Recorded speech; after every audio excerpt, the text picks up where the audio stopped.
the channel. I am Tendani Klangwani, creator, founder, everything behind this channel. This video, as you can see with the title, is why you think you are a failure in your 20s.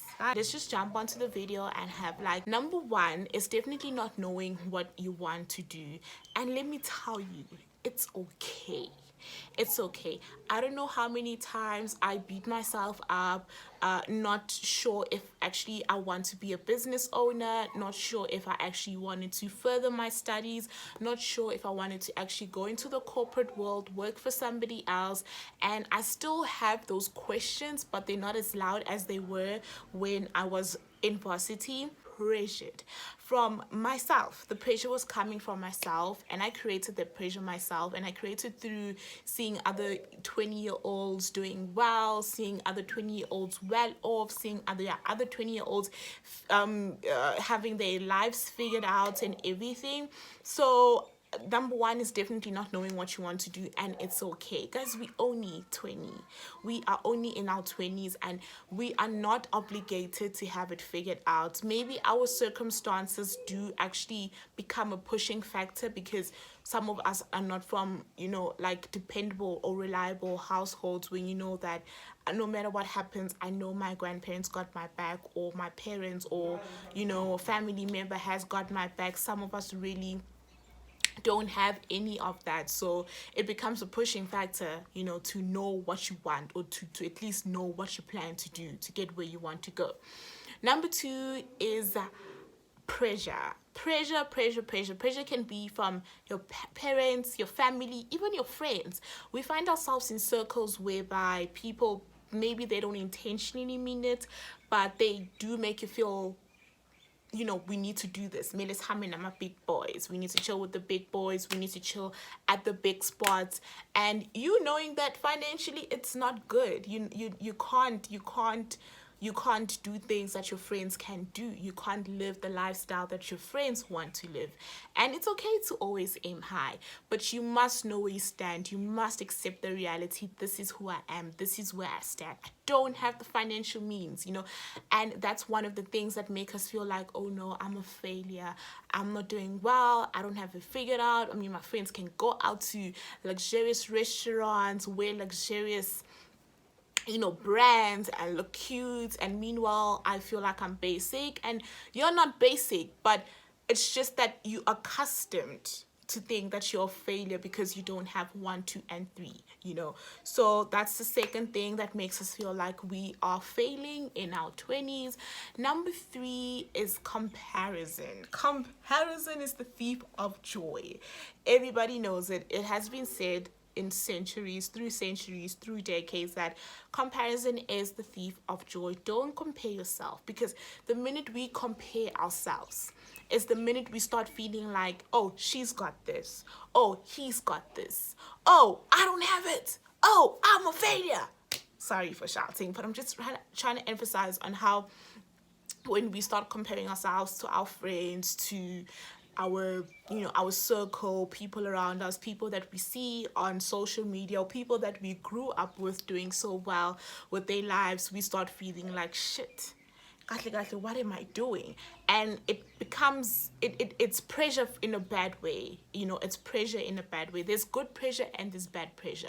There's good pressure that you can utilize in a good way, where you're seeing people excelling. You're like, you know what, now me, I can do it. If this person I grew up with can do it, I also can do it. But there's the bad pressure that is like, shit, angeke angihlule mina, ngiyafuna ukuba lapho, angeke angihlule nami ngizoyenza lento le. So it's a thing of now compete with people that don't even know that you're competing with them, and you start feeling like a failure, because the minute they start doing big moves, and now you're trying to catch up with them and you're still on your lane, which you're supposed to be on your lane, but you feel like, shit, I'm going slower because this person is doing big moves and now I'm doing small moves, and you start feeling like a failure because you are walking the journey that you're not supposed to be walking. You're not supposed to be walking the journey that somebody else is walking, or you're not supposed to be trying to figuring it out like the same way somebody is. The next thing that makes us feel like failures is definitely mindset. Mindset is key And it all starts with the mind. It all starts with the content we consume. That's why I'm an advocate for unfollowing people. I will tell you, unfollow them. Your favorite influencers, but only if when they start making you feel like you're a failure. And please, it's not their fault, it's not your fault, but you need to curate the content you want to see for your life. Curate the content that you want to see for your life, the content that you want to consume, the content that you want, that makes you feel happy, fulfilled, doesn't make you feel any pressure. It actually entertains you, and that's the whole purpose of content, to entertain you, to grow you, to spark something within you. But if it starts making you feel like you're not doing well, let me tell you, my Instagram page is a business page, but I unfollow people. I unfollowed your most well-known influencers in South Africa. I unfollowed people that I felt like, shoo, no, I'm feeling the pressure. And it's not a thing of, guys, it's gonna happen. You are bound to be jealous. You are bound to feel less there of who you are. You are human. You're not a robot. You're gonna feel those feelings, but don't let them become a thing. And the minute you start feeling those things, you need to distance yourself, unfollow. You don't have to block, just unfollow. Unfollow those people, follow the right people that make you feel whole, that make you feel good about yourself. Read things that make you feel good about yourself. Listen to music that makes you feel good about yourself.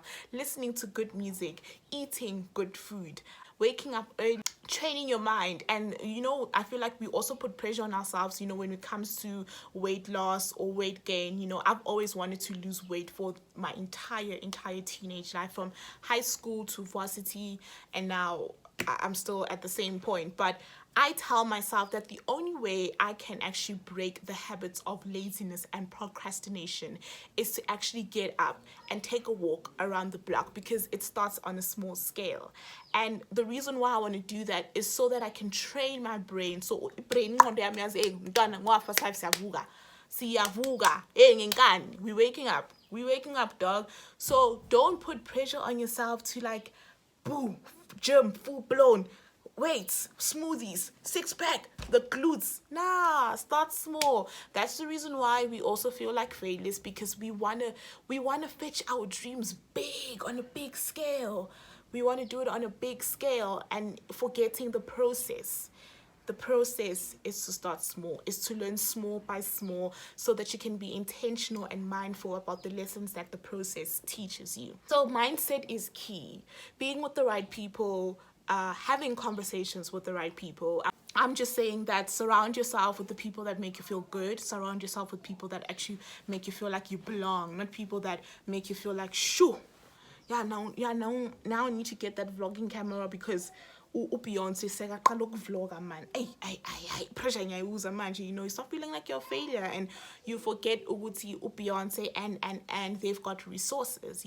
So on my business page, I unfollowed them, all of them. I probably have few that I can count. Your SA influencers or digital content creators, entrepreneurs, even entrepreneurs. I unfollow them.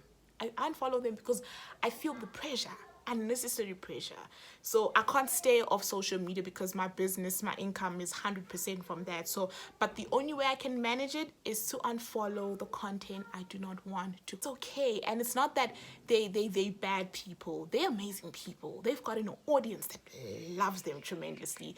But unfortunately, to you at that time, you can't relate to them because they make you feel otherwise. But maybe in the near future, when you start feeling that, sure, okay, now I'm ready to consume this content because I relate, because I'm here. Now, those are the things that start making us feel like we're failures. And I think also environment shapes us so much that we turn a blind eye to it. When I say environment, I definitely mean how you grew up, the background you grew up. But I don't want to focus that. I don't want to pin it down on that. But it could be, the people you definitely chill with, the neighborhood you grew up in, the schools you went to, your books you read, the people you listen to. That could be an environment, and it does shape you. It does shape your thoughts. And remember, thoughts shape reality, right? So being in a good environment helps to, it just better cultivates impilo yakho. You start becoming healthier, you start becoming conscious, intentional, mindful, and you just start feeling like I belong. And ngiyazi ukuthi this is possible to do. Being in an environment of people that are actually doing well for themselves really also pushes you to do well for yourself. So that is just the end of the video. And the last thing I'm going to say is, I guess you're not a failure. It's just that the skill at that time failed, right?